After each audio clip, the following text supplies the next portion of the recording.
Good afternoon, evening, whenever you stumble into this truth bomb riff with my colleagues in purpose and in unison and solidarity and marching towards the Clean New Deal and furthering our development of that. We're three different unique individuals from different parts of the country with different experiences. We don't see eye to eye on everything, and that's like most of us. And but yet we do see eye to eye on at least the objective of what the Clean New Deal will hopefully be able to, as we like to say, based on what Kevin had laid out last week, fly the plane while we're building it towards the moonshot that we got to walk up. And this is my part, walking up backwards, pushing a boulder up to the top of Everest without our shoes on. But if we can get up to the top of there and we can push this boulder over the top, it could potentially create a critical mass that could go bowling for corruption and all of the other lies that we're all in the midst of. So I usually do a majority of the talking here. I'm kind of curious how this turns out. If I just, open it up, ask the questions, and just let everybody, my colleagues Kevin and Roseanne riff on what's important to them today, and then I'll delve in when I can. But I want to hear mostly from these guys today, based on kind of what we're doing, and you know if we've turned the corner. I don't know if we have necessarily trying to, from a conversation I had with Kevin on Friday, and I talk to Roseanne every day. But we opened it up with Roseanne last time. Let's open it up today with you, Kevin. Let's have you kind of give us a general sort of outlook on your view of what's shaping up, what's important to you, and then ultimately carry it to the Clean New Deal or whichever direction it goes. Yeah, thank you so much, Patrick. And it's so good to be here with everyone. Hopefully, people can hear me. And I just want to say I apologize for anyone who have not heard me well. I have my mic turned way up, so hopefully I'm not blowing you out, and you can regulate it down. That's a better problem. But yeah, what's on my mind is that we're entering the last week of February, in a presidential election year, and both on the Democratic side and the Republican side, those contests are essentially over, right? But we have months before the Republican convention and the Democratic convention, which will occur this summer. So what do we do in between now and then? Well, we have a variety of independents who are running for the presidency, right? The question that is on my mind and should be on the minds of most people who don't like the choices we have is there another choice that we can get behind, right? And on what basis can we get behind them? And so this is the relevance of the Clean New Deal. This is the relevance of the challenge that faces us this year. Is that if we are going to break away from this mythology of having a two-party system that produces options that most of the country don't want, right? And that reduces us down to the lesser of two evils, right? Which never seems to get anything any better in any of our lives, right? We have to start now to look for an alternative and come together behind that alternative. Otherwise, we're going to keep on getting what we keep on getting. And so that's where my focus is. The clock is ticking. Um, we do have some time. We do have some months because it's not until the summertime that we need to coalesce behind someone, whether it's RFK or any of these RFK Jr. or any of these independent or third party folks. We need to come together by the summertime so that just like the Democrats and just like the Republicans, come September 1st, the general election season begins. And it's a quick race, 2 months, and then we go to the polls, right? So we have to use these times. We have to get moving. We have to get motivated. We have to get organized. Otherwise, we're going to back into the worst decision that we've had in our lifetimes. Trump versus Biden, the redo. That's what's on my mind. We need to curate an alternative. So let me ask you a few questions. So what I heard from you, just thinking objectively, just as somebody who's not close to the best, what we do, what I do every day in Truth Bombs, and what I've done with my work in the con at www.thecon.tv. If I were to just hear that as a regular person, people that I interact with on a daily basis, I'd be looking to answer a bunch of questions. And what I heard in there was, okay, for instance, maybe a guy like RFK Jr. might be somebody that could be someone that our movement, the Clean New Deal, could support. what I would ask then is, okay, what is the Clean New Deal, and how would somebody like RFK fit into our connotation as the Clean New Deal? Yeah, the Clean New Deal, and we have covered this in previous truth bombs, and so please, people feel free to look at those over the last week or two. But just in summary, right now, the Clean New Deal is a two-part program or two-part proposal intended to unite the country. Unite the country no matter whether you're a Democrat or a Republican, whether you're a Green or a Libertarian or whatever. You know, the first thing is the Clean New Deal addresses the idea that for over 50 years, there has been a multi-trillion-dollar redistribution of wealth from working people and middle-class people across this country to the top 1%. We've all heard about it. We've all felt it. We don't know how it happened. We don't know why it happened, but the fact is it's happening and it's only getting worse. So the first thing the Clean New Deal does is say, no, we need to change that trend. And we need America to recommit to rebuilding the American middle class. And to do that by investing in America first, right? We have experienced over the last 30 years billions and billions, let alone trillions of dollars that America invests everywhere else but America, right? For all types of reasons. We don't have to get into those reasons. What we do know is we never seem to be making those investments here, right? We don't seem to have the investment in our infrastructure that gives us a modern a power grid system or a modern rail system, modern transportation system, any number of the things that other countries around the world do have, right? So that's the first thing the Clean New Deal does. It recommits the United States and our enormous wealth into investing and rebuilding the American middle class, you know, through programs that invest in America first. Okay. So that's the first aspect of it. The second aspect of it is to identify, is once we can elect a president who can enact the Clean New Deal, that president would appoint an independent counsel who would investigate all actors engaged in criminal activity that involved this multi-trillion-dollar redistribution of wealth that has not only gone on the last 50 years, but is only happening in an increasing fashion today. And so we need an independent counsel to look at this issue because no one has been held accountable for what has been going on. And yet there are criminal actionable activities that we can hold these people to account to. So that's the Clean New Deal. Reinvest in America, reinvest in Americans, and then hold those people to account who have robbed us of trillions of dollars for decades, right? And we can't take it anymore. So that's what that is all about. Now, in order to do that, again, in order to enact that, we have to have a foothold in power. The last thing the American people have is their numbers. We still are a democratic republic. We still have a capacity, no matter how much money they spend, to vote for whoever we want to vote for when we go into the voting booth. So the call is to unite behind the Clean New Deal, reinvest in us, reinvest in our country, and then hold to account the people who robbed us in the first place, right? And in order to do that, we have to elect somebody who is not owned by the people who did this to us. So that's where I'm at. So I've heard RFK Jr. and Cornel West speak extensively about corruption.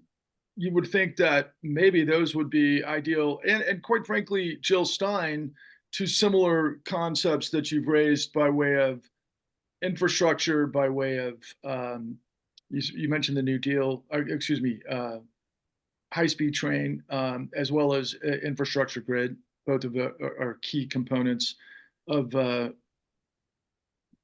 re-engineering, reanimating an American middle class. So wouldn't they be ideal for the Clean New Deal, from where you're coming from? Well, yeah, when I look at many of the candidates who are independents who are running, what unites most of them is that they have a sensitivity as to the fact that most of the American public is under severe economic duress. And so they have some version of a program that's endeavors to solve that problem. And then we have others who have remnants in their camp and their programs about the corruption that caused the problem. Of course, none of them, lay bare who did this to us, like you did in the con in the 5-part documentary series, that you produced. Um, so I do think the Clean New Deal can be, is can be adopted easily by any of the major candidates who run independently, because they all recognize that the American people need to be we need to prioritize the American people, and we need to prioritize the United States in our capital investments moving forward, because we haven't done so for so long. So that's one of the best parts, is that I think it would not take a major adjustment for any of these major candidates to adopt the Clean New Deal, because that's the brilliance of the Clean New Deal, is that no matter what your political ideology is, you can get behind the idea that we have not invested in the American people in a very long time, and we have not invested in America in a very long time, and both are desperately needed. And the Clean New Deal calls for us to do that.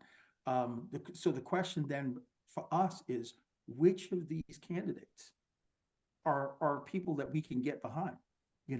Because I do think we have choices. I don't think it's just one or the other, and everyone else would oppose the Clean New Deal. I think all of them are going to be amenable to the Clean New Deal, particularly when we bring our legion of tens of millions of Americans demanding it. So that's where I stand in that. Wow, that sounded ambitious, and it would seem to me, if I were again just somebody tuning into this for the first time, you're going to get tens of millions of people. Well, it seems like there needs to be some sort of urgency to galvanize tens of millions of people. Is there an urgency here? And if so, what is it and why? Well, that's where I started in my comments today. It's already, the last week in February, and the clock is ticking. And in order to get that many people involved, first and foremost, most people realize that most people don't want the choices that are presented. So it's not like we have to convince people who are really strong on voting for Biden, or people who are really strong on voting for Trump, that they need to consider an alternative. Most people would rather an alternative. The question is, has an alternative stepped forward that has a program that all these people can get behind? A lot of alternatives have stepped forward. They just don't have our program. They need the Clean New Deal. They need to adapt the Clean New Deal. It is clear what needs to get done, and it will unite the country. And so, yes, there's a huge sense of urgency. But we have until the summer to identify who that person is, so that we can coalesce behind that person. But if we can do that and give the American public an actual alternative, and now it's September 1st, and you have whatever the Biden ticket is, you have whatever the Trump ticket is, and you have whatever the Clean New Deal ticket is, right?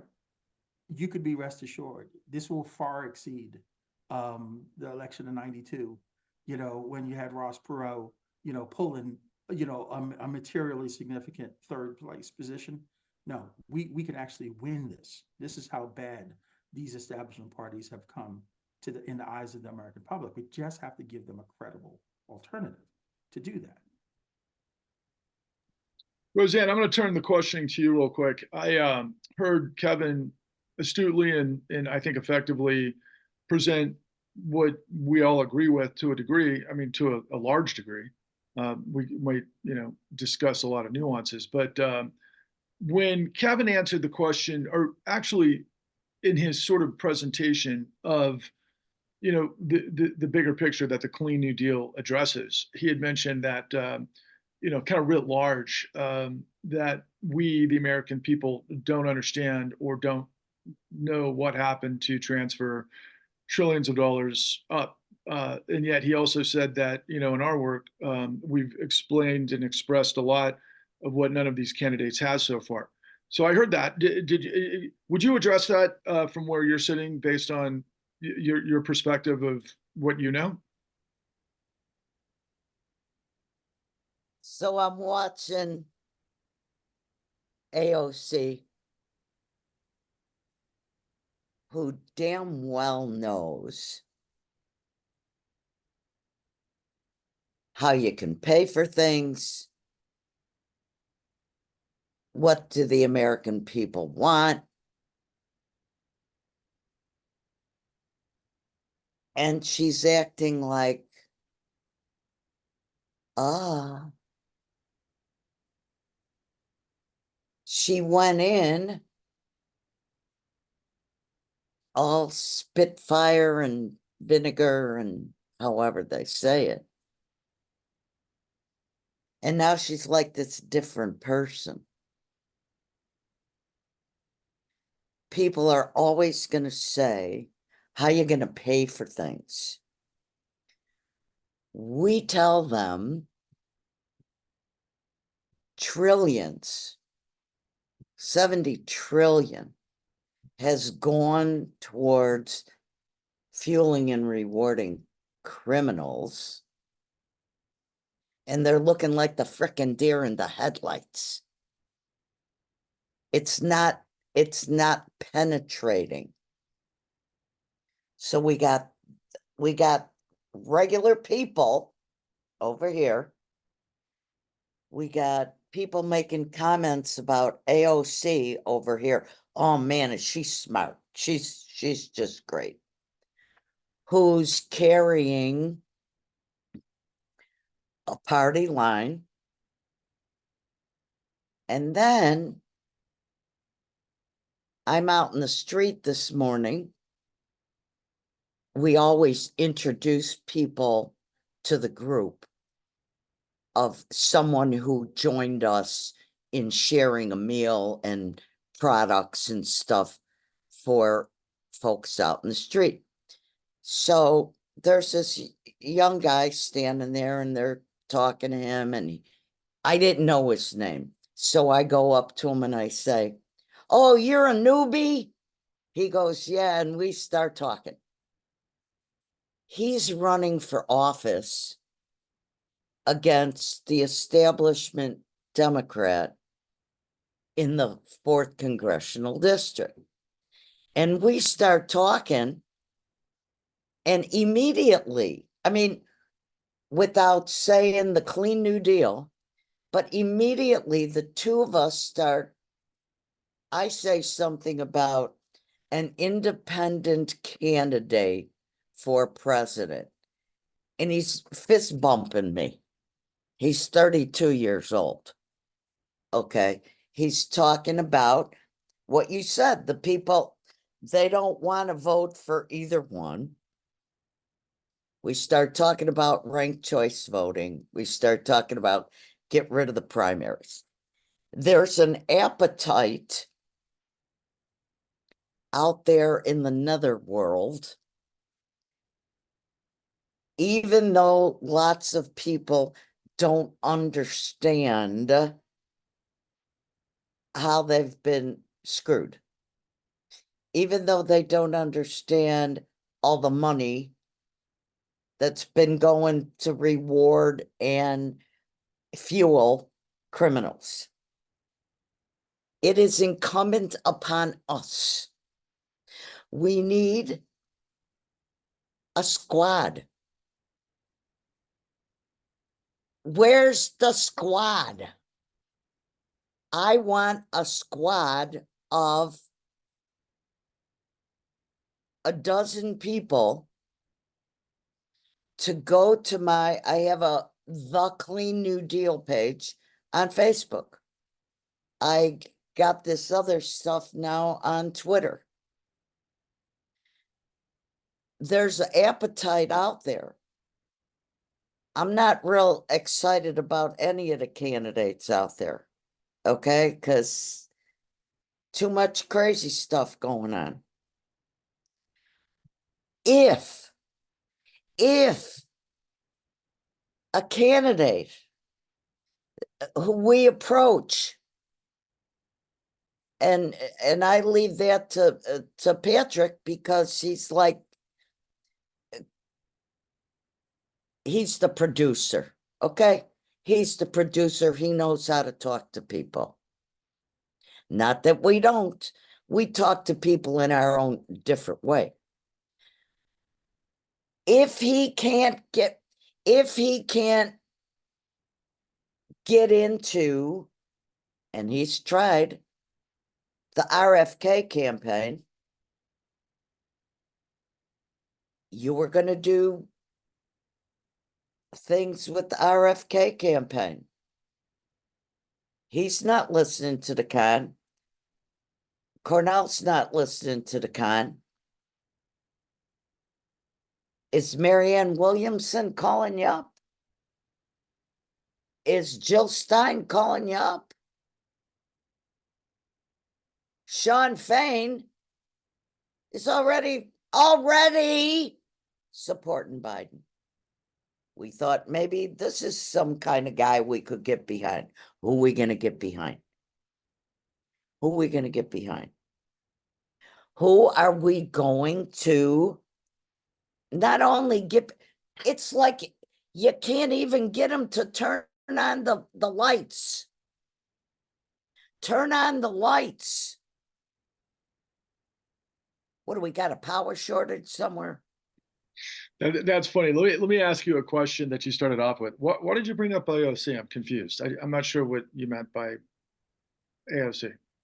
I brought up AOC because I saw an interview with her and her little girlfriend, Alex Wagner, talking about, in my very first congressional hearing, I'm asking questions about fraud and corruption. She knows this stuff. She sat with Stephanie Kelton and Andres Bernal. She sat with people who know about the economy. Okay, but Roseanne, before you go down that track, I'm sorry. That's okay. What did she say about fraud? I'm confused. What do you mean? She's talking to Alex Wagner about fraud? What do you mean? What fraud is she talking about and why? What first congressional hearing? She met with Michael Cohen, I imagine. Was that what you were referring to? No, she was asking she's asking him all these pertinent questions, talking about fraud and stuff. Okay. Like Any specific kind of fraud, Roseanne? I'll give you a hint. It's called appraisal fraud. okay. Okay, so she's talking to Alex Wagner about appraisal fraud. Why? To make what point was that?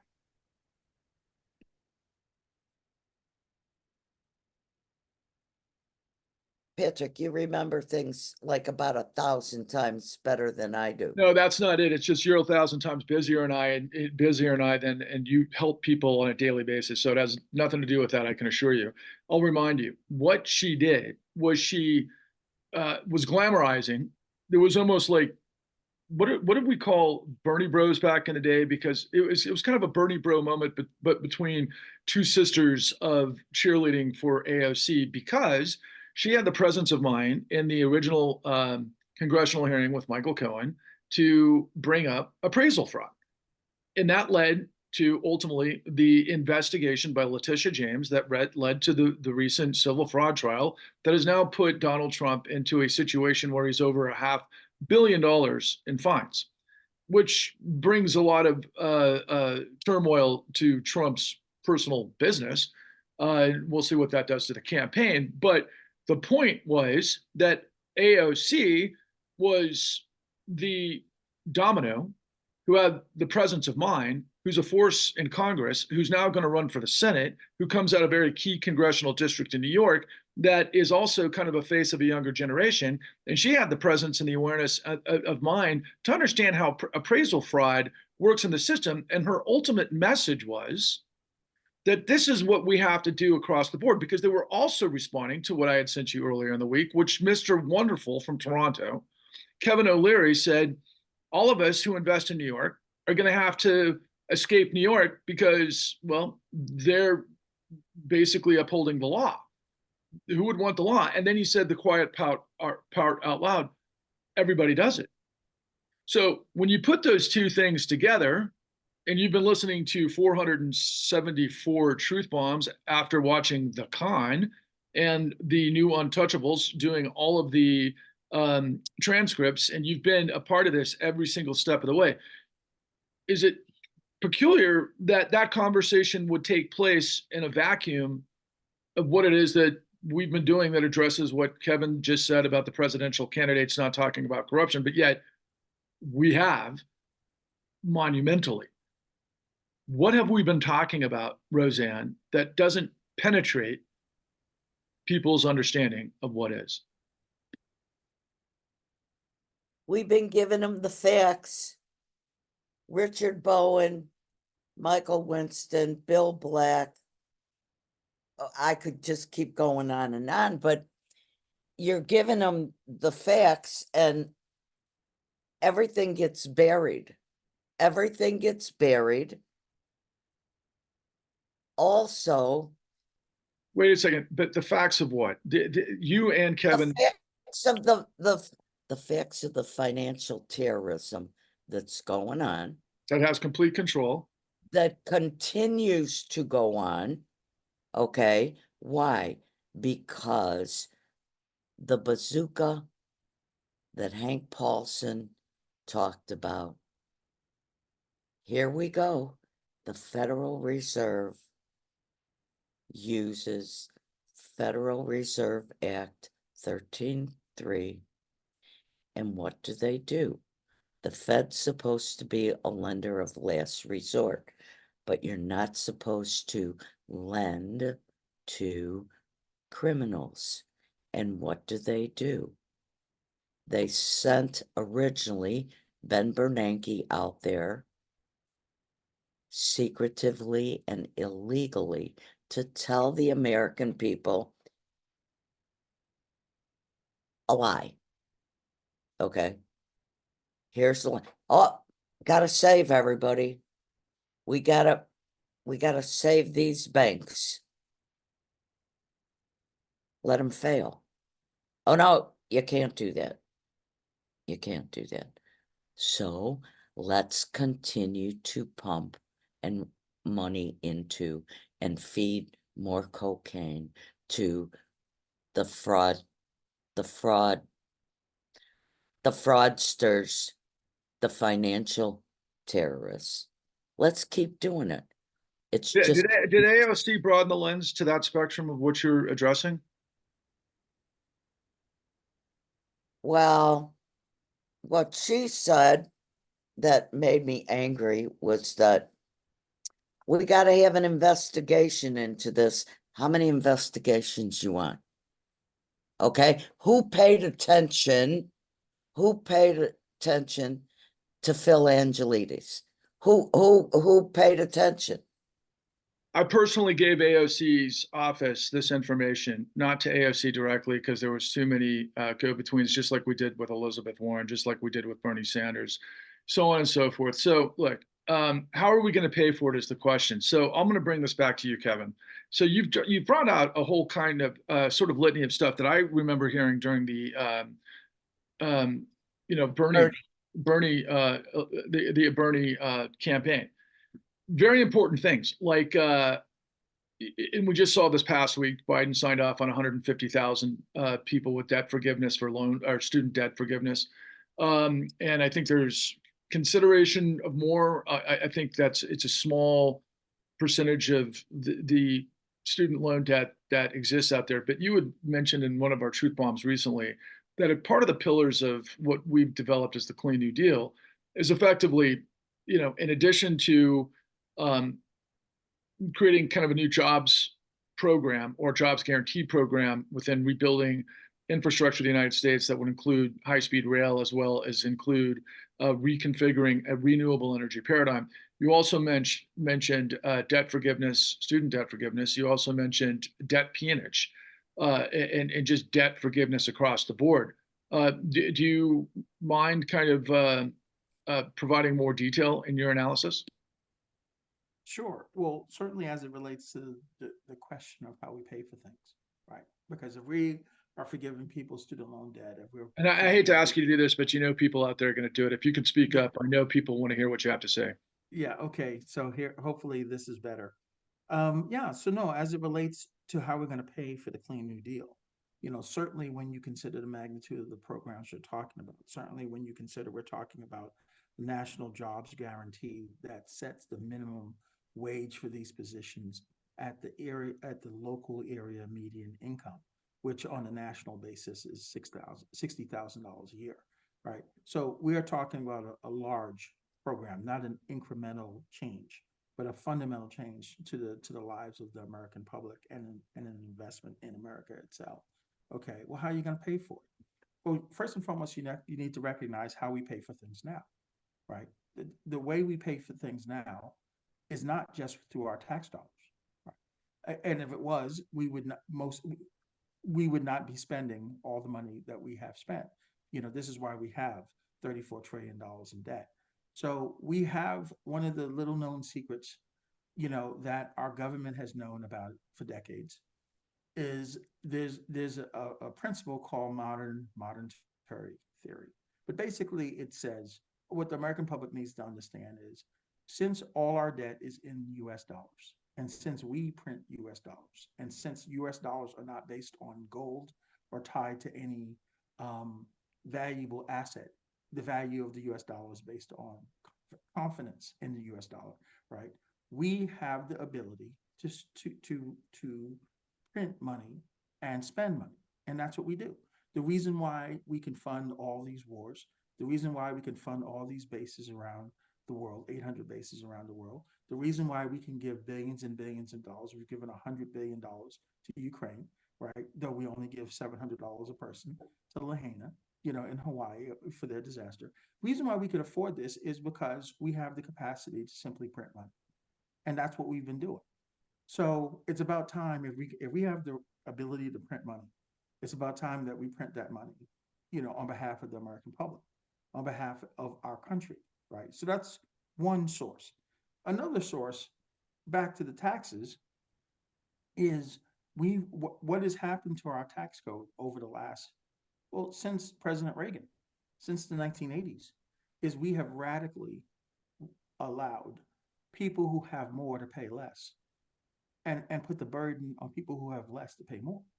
So we went from a taxation, which was called progressive taxation, where the more you had, the more you paid. That was before Reagan. That was through Eisenhower. That was through Nixon. That was through LBJ. That was through Carter. President Reagan started the process of changing that. And so now you have a situation, in the 40 years that has occurred since, where we have totally flipped it upside down. This we have to correct. We need to go back to the taxes we had before the Reagan administration. And this, this would largely start the process of paying for what we're talking about. The combination of correcting how, how we tax, people who have more should pay more. That only makes sense. You can't squeeze more out of people who have less, but this is what we've been trying to do, right? So everyone who has more is going to pay more. And we have the capacity beyond that to invest by printing additional money. And we can do that at our discretion. So we're going to stop doing it to fight wars. We're going to stop doing it to support bases all over the planet. We're going to redirect our national defense to protecting the homeland, which is what national defense typically is supposed to be about, right? And then the hundreds of billions of dollars that we're investing in that every year will be directed towards paying for the Clean New Deal. So that's how we're going to pay for it. But the problem is the money that gets, I hate using the word printed, but the spending that happens has to be appropriated by a corrupt Congress Well, no, who's that's bought, what who's you're right. bought and paid for. So the problem is this is another flying the plane and building it at the same time. The corruption, the root has to be ripped out. Okay, we gotta purge the corruption so that the people who are appropriating the spending, We'll spend it on the right things. Hey, Roseanne, I'm with you, but okay, so let's walk down that path for a second. Because what I'm saying here is we need to, if we can get 80 million Americans in support of an independent candidate who's not owned by the people who've corrupted our system, right? In support of the Clean New Deal. Okay. So imagine November 4th or whatever it is, election day 2024, and 80 million people are in the booth, right?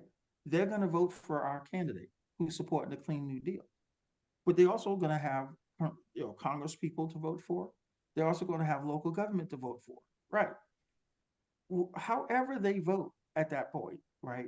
It's going to send a signal. If we, for the first time in all of our lifetimes, elect someone who's not out of the Democratic Party and who's not out of the Republican Party, any Democrat or Republican who survives the Congress is going to see that there's a new sheriff in town, and that new sheriff is the American people, right? And therefore, they get behind the national mandate that we would have established, by electing someone outside of their crooked, rotten two-party system, right, will send a lightning bolt in the heart of all those people who survived that they're next, right? So you're right, you're absolutely right.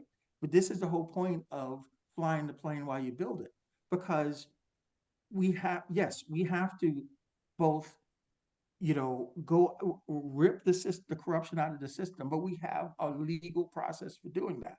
We have to appoint an independent counsel. They have to engage in appropriate investigations. They have to bring people of interest before the grand jury. The grand jury will authorize, indictments against people. And this is the process of holding people account. And as we're holding those people account, it will send the proper signal to all the other fraudsters that the gig is up, right? That needs to be going on at the same time that we are reinvesting in America, that we are reinvesting in the American people. What I'm saying to you is, if we can get 80 million people in that voting booth, right, that will turn over the whole ridiculous fraudster cart right there, and let everyone know that the American public has finally stood up. Wait a second. And Wait a second. Wait a second. Let me ask, because I gotta tap out here pretty soon. So I'm gonna try to dictate a couple of lines of questioning here, and I'm gonna try to turn the table real quick. So this sounds like socialism. It sounds like what do we? I always get hung up on this, even though it's class warfare. Is that what this is, Kevin? No, the class warfare is what has gone on for the last 50 years in the United States. Seriously, I mean, I'm so sick of this notion, right? If Warren Buffett's secretary is paying more in taxes than he is, right? This is what class warfare is. No, this is the American public reclaiming the sovereignty of this country. That's what this is. This is not socialism. This is democracy at work. And we have the power by just going into that voting booth and saying F you to the both establishment parties and elect who we want. There's nothing stopping us from doing that, no matter how much money they spend. So you both know me well. Roseanne knows me very well, but I'm going to start with you, Kevin, and I want to ask you to ask me three questions just for the sake of time. Is there any questions you would ask me in terms of my role in this whole thing? Like, is there something that you think that you would want to, I don't know, say extract from what you've heard from me throughout these truth bombs and make a point, or potentially, further, make kind of our collective sort of desire for this clean new deal, cohesive in a way that maybe if someone's been listening to my truth bombs, or anybody who goes back and discovers my 474 truth bombs, and my work, The Con, at www.thecon.tv, and the new Untouchables, how you would guide them through your questions to kind of bake in why we came together, quite frankly. Well, at this point, Patrick, the question I'd ask for you to certainly explain to anyone who's watching this is, given how your message has been smothered by the algorithm, right? Given what you've experienced in the 470 truth bombs that you've laid out, all of them chock full of information that the American public needs to know, but have been smothered from the broader discourse by the algorithm because the powers that be do not want your message to get out. do not want your truth that to be revealed, right? What can be done to pivot? What, in your view, what can be done to pivot, to circumvent the algorithm so that the American public can get the information that they sorely deserve in order to reclaim their sovereignty? The sum total of my message is that, and it's going to sound, biblical and hyperbolic, and it is because there is no time left and everything's on the line. We have a crisis of democracy. We have a crisis of free markets, but it's not on the line at the moment. They were betrayed and destroyed a long time ago. These things of this lesser of two evils approach that we're going to lose our, system to fascism is too late. We already have a fascist system. I mean, it really is by definition. It's just a corporate fascist system that uses socialism to fuel the corruption that is now creating fascism on a more widespread level. That's reality. That's what I've been saying. And what my biblical connotation is, that the truth is the savior. And so when people get lost in all of the incredible misinformation and distortions and day-to-day high school routine of he did this and popularity and conformity and whatever the case is that the psychology manifests in this new medium, particularly with the algorithms, my message has always been through these 474 truth bombs, and I say it ad nauseum, and I know that anybody who's paid a lot of attention to what it is that I say probably sick of hearing it, but they don't know what to exactly do about it. When I say that because of our work in the con, which is the revelation of the largest racketeering enterprise in the history of the world that never ended, we've proved with all of the evidence that the United States government didn't, that all of the media has covered up, that all of the algorithms cannot allow to seep through, is this understanding that the largest racketeering enterprise did steal directly $33 trillion in 2009, and we've shot at this system about another 40 to 50 trillion dollars since. That's directly through monetary policy, through all of this aggregation of, what we call quantitative easing, now quantitative tightening, mortgage-backed securities, all of these things that we lay out that is so monumental that when we discuss, even reference Alexandra Ocasio-Cortez, who I gave this information to her staff when she was alongside the folks at MMT initially with Andre Spinall and those that were seeking how, in fact, a lot of this seeped into the government, and this brings in a lot of political scenarios with like I mentioned earlier, with Elizabeth Warren and Bernie Sanders and all the rest of them. Bernie Sanders knew a lot of this information before anybody else did, by the way, and was his campaign before it became everything else. And, what people need to understand as a baseline is this theft is socialism for the rich that live above the law, which is simply tyranny. There is no other conversation. And so when Alexandra Ocasio-Cortez and Alex Wagner get all, pom-pommed excited about this insight of this young, charismatic, really likable, and I like her a lot, quite frankly, on a lot of levels, but there's some levels that annoy me to no end, and this is one of them, that Alexandra Ocasio-Cortez is getting credited for having discovered that Donald Trump used appraisal fraud to lie to banks as his business model.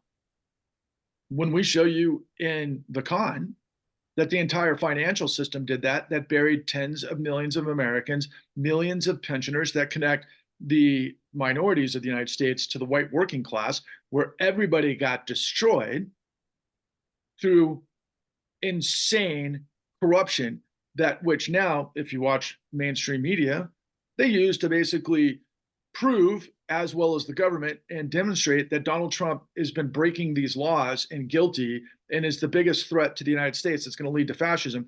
Meanwhile, they've covered up something that's monumentally bigger, that of course we've been delivering, that of course you've gotten into, and that's the third rail and everything else. So that's how I would respond to it. So how do you do it? Well, I guess you focus potentially on what people need and what they can hear, if they can get to that point. Because if they're working two jobs apiece and they don't have the ability to do the research and to go watch 5 hours in the con and watch 20 hours in the new Untouchables and watch probably thousands of hours of everything else that I did, the one takeaway that maybe they come away with is, okay, if I'm working three jobs apiece just to keep up with my nut that I could lose at any moment if anything goes sideways and I've got to provide for my family. Hey, wait a second. A median job, guaranteed that I could go work one job in a new sort of arena that is going to be kind of a reboot for the United States to take us into another 100 to 250 year cycle of business development, and that I could have one job to provide for my family, and then hopefully, get all of my debt taken away. And wow, yeah, that would change my life. So yeah, I think I would like them to hear that message. But the chicken and the egg approach is ultimately, well, they will always then go to and get suffocated by those that are lying to them thousands of times a day to inform them and misinform them that if you went this way, you're a socialist. To pretend that we're not a socialist country for those that are criminals. So maybe that's one question because I got a split spoon. And I hope that didn't sound too, but I'm pissed. I am really pissed because that message hasn't gotten through. Roseanne, what about you? Do you think that you would But have to? you know what, though? We were talking yesterday.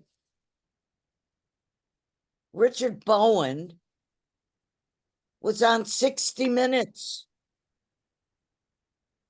Was not Michael Winston on 60 Minutes? They both were. Okay. 60 Minutes. Richard Bowen talked to everybody.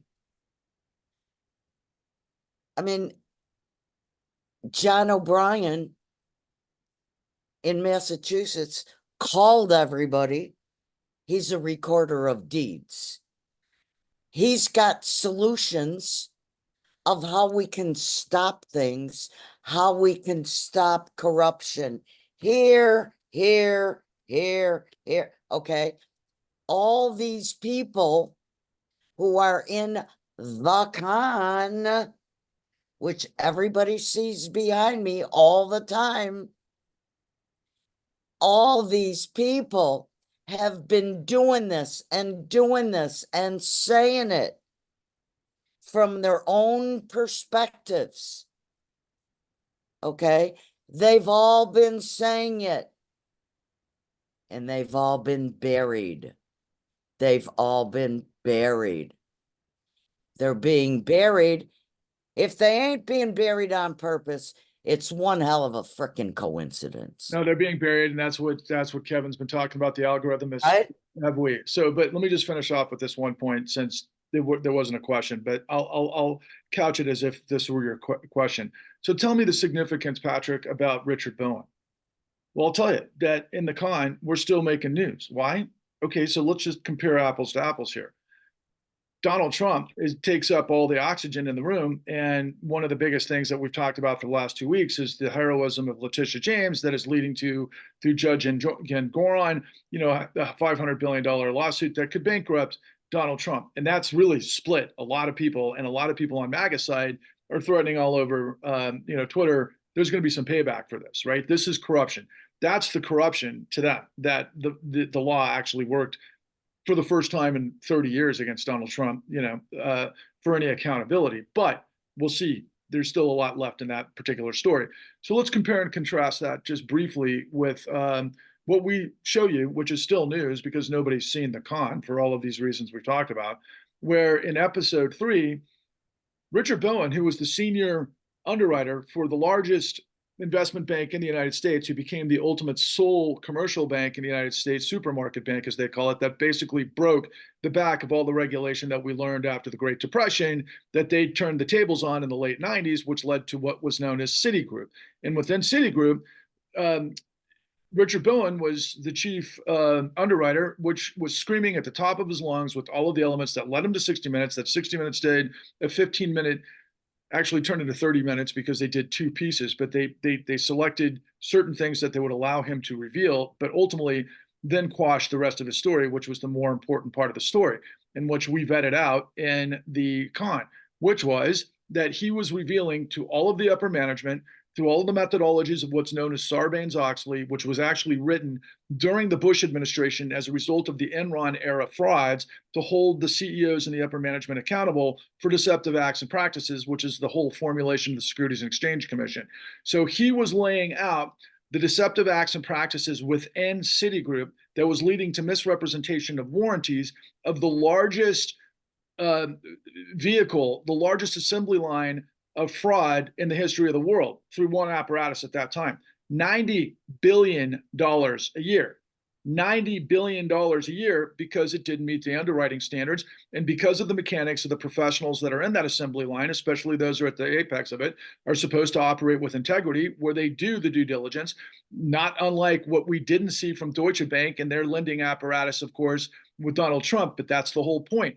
So ultimately, he was finding out that there were liar's loans in high percentages in all of the securities, mortgage-backed securities that Citigroup was selling.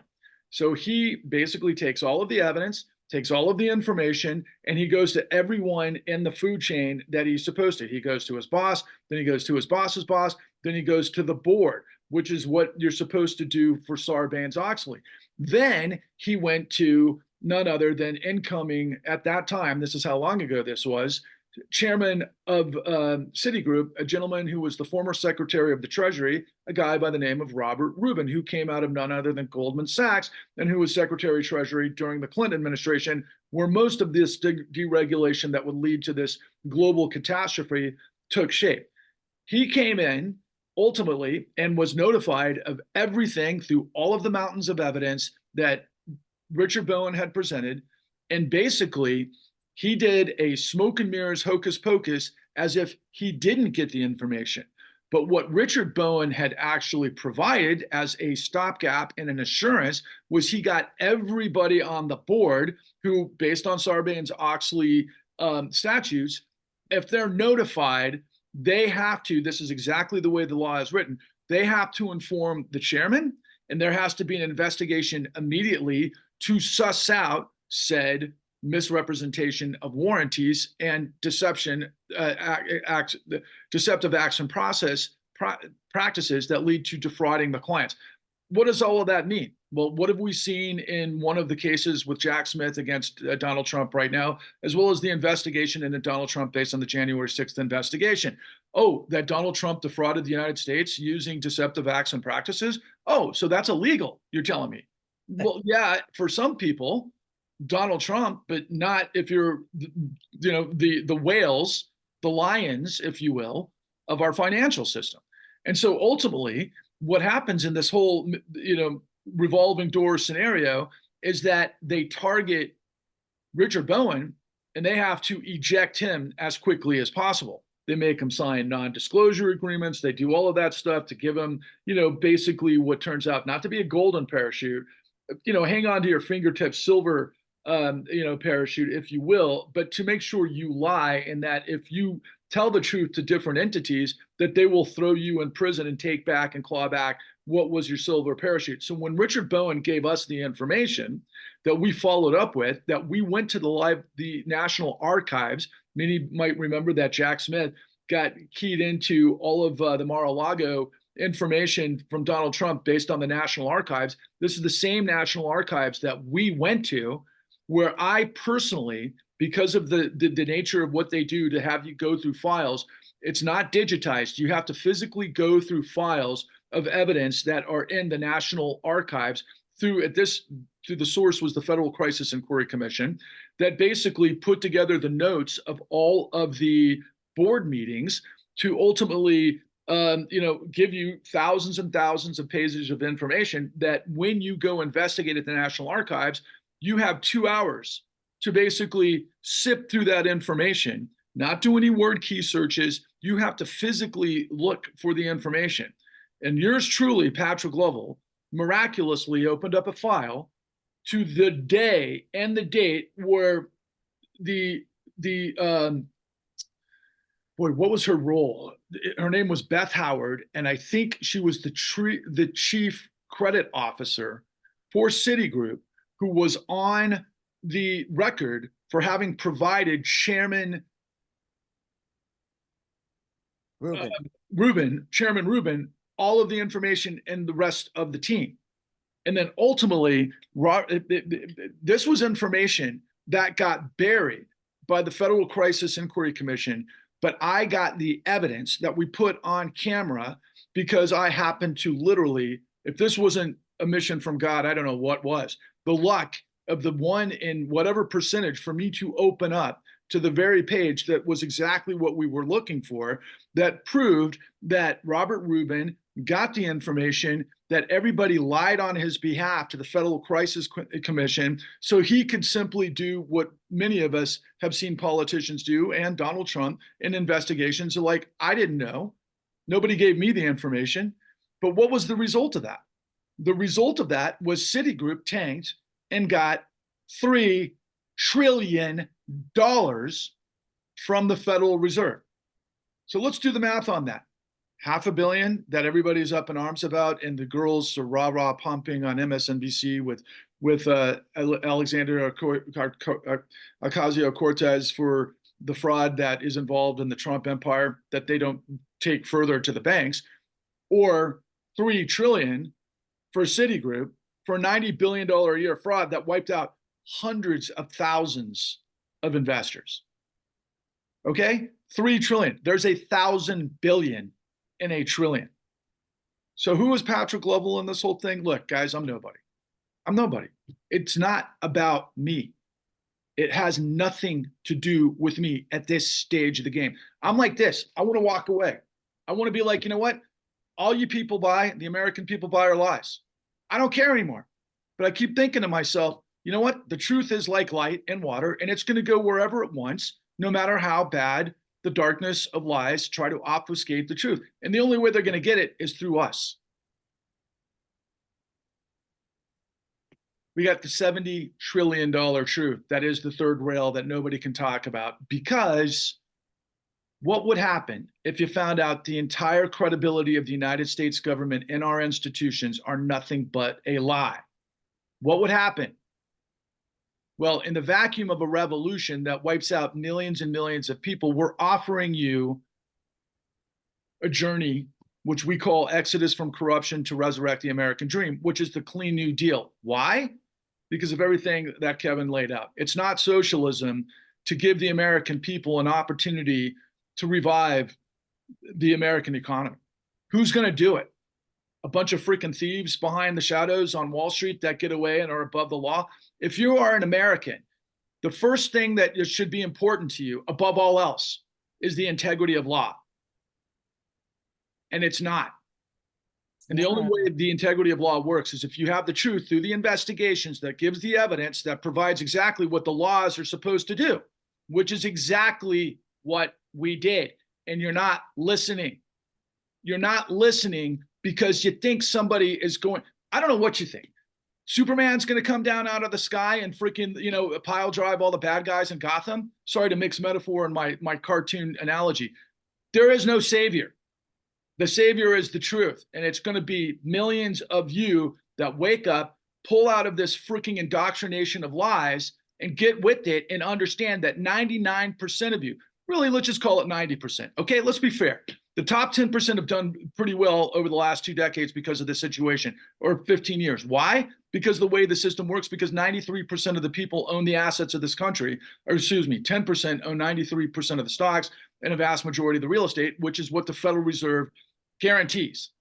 With what we call, the full faith and credit of the United States. Who's the United States?